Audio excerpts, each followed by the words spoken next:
Hi everybody. In this video we're going to be cooking up a couple racks of spare ribs using the competition rib rub recipe that was detailed in our last video. You can find that recipe by logging on to smokeandgrill.com and you will find it there. And I'll also put a link below in the notes. We're going to prepare this rack of ribs just like we do for just about all our rib cooks. We're going to apply a thin coat of mustard after removing the membrane on the back of the ribs.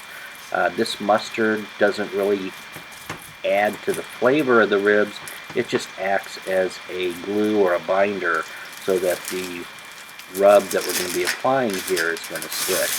Now I'm going to use a healthy amount of this rub.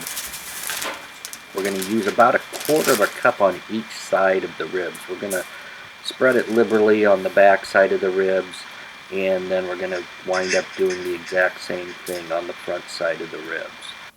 Now there's a couple important points here that I want to make. Is one, that I want to make sure that we get an even coating of the rub on the ribs. So once we sprinkle this rib on, we're going to actually rub it in with our hand, get that even coating that we want, and then once we have it coated and rubbed in properly, we're going to cover these in foil, or we can wrap them in plastic wrap.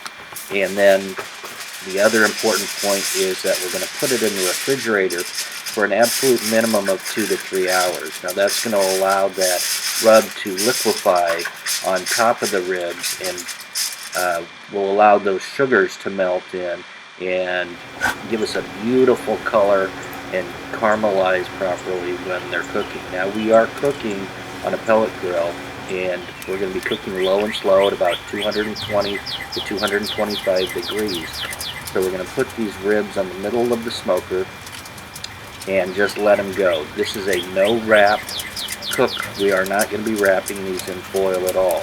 The other important point I wanted to mention is that since we're not going to be wrapping them, it is important to keep them moist during the cook. So every 30 to 40 minutes, we are going to be spritzing some apple juice on these ribs to keep the moisture level up. As you can see, we've got our pellet grill set at 225 degrees, and we're right in the zone. And then after 5 hours of cooking, we've got just a beautiful color on these ribs.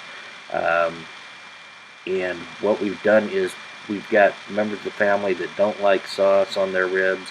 They like to eat them naked or dry. And we've got others that like sauce on the ribs. So we sauced one rack, left the other rack dry. They were both moist and delicious. This rib rub provides a beautiful color, awesome flavor, and I think you're really going to enjoy it. I really appreciate you taking the time to watch this video. Please press thumbs up, subscribe to the channel, log into smokeandgrill.com, and we will see you next time.